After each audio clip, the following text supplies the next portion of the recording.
Algebra के अगर ये टर्म्स आपको कंफ्यूज करते हैं तो ये मेथड आपके लिए है। देखते हैं कैसे। देखिए फंडामेंटल जो कंसेप्ट होता है अलजेब्रा का, देखिए इस तरह से उसमें एक्सप्रेशन दिए रहते हैं। इसको क्या बोला जाता है? इस तरह का जो एक्सप्रेशन पूरा इक्वेशन बना रहता है इसको बोलते हैं अलजेब्रिक एक्सप्रेशन बोला जाता है। अगर हम यहाँ पे टर्म्स की बात करें तो यहाँ पे देखिए ये एक सिंगल टर्म है, ये एक अलग टर्म हो गया, ये डिफरेंट टर्म हो गया। अच्छा, टर्म्स को हम कैसे आइडेंटिफाई करते हैं? जो साइन होता है पॉजिटिव या नेगेटिव साइन से सेपरेट करेंगे तो वो क्या हो जाते हैं? टर्म्स होते हैं। जैसे यहाँ पे ये सिंगल टर्म है, इसके बीच में मल्टीप्लीकेशन का साइन आ रहा है तो ये सिंगल टर्म है। तो अगर हम इसको यहाँ पे बोलेंगे तो ये क्या है? यहाँ पे इसमें 4 टर्म्स आ रहे हैं, 1 2 3 4। तो इसमें यहाँ पे कितने टर्म्स आ रहे हैं? 4 टर्म आ रहे हैं। अगर सिंगल टर्म होता लाइक दिस, लाइक ऐसे, तो इसको क्या बोलते हैं? मोनोमियल। अगर 2 टर्म्स होते हैं तो बाइनोमियल, ट्राइनोमियल एंड पॉलिनोमियल। अच्छा, पॉलिनोमियल क्या होता है?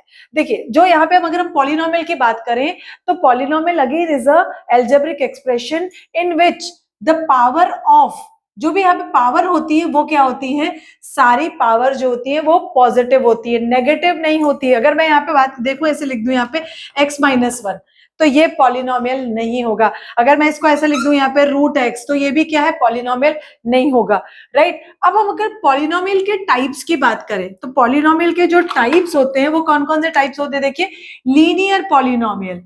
लीनियर पॉलिनोमियल में क्या होता है? Degree 1। Degree 1 in the sense कि यहाँ पे जो इसका पावर है, वेरिएबल का जो पावर है वो कितना आएगा? यहाँ पे वो आएगा 1। देखिए दिख रहा है आपको यहाँ पे इसका पावर यहाँ पे 1 आ रहा है, राइट। और अगर हम इसको लीनियर पॉलिनोमियल, क्वाड्रेटिक पॉलिनोमियल की बात करें तो देखिए यहाँ पे पावर क्या आ रहा है? 1। मतलब किसी भी एक टर्म में, जरूरी नहीं है सब में ही हो, किसी भी एक टर्म में अगर पावर 2 आ रहा है it is called quadratic polynomial. इसी का ही पूरा चैप्टर होता है।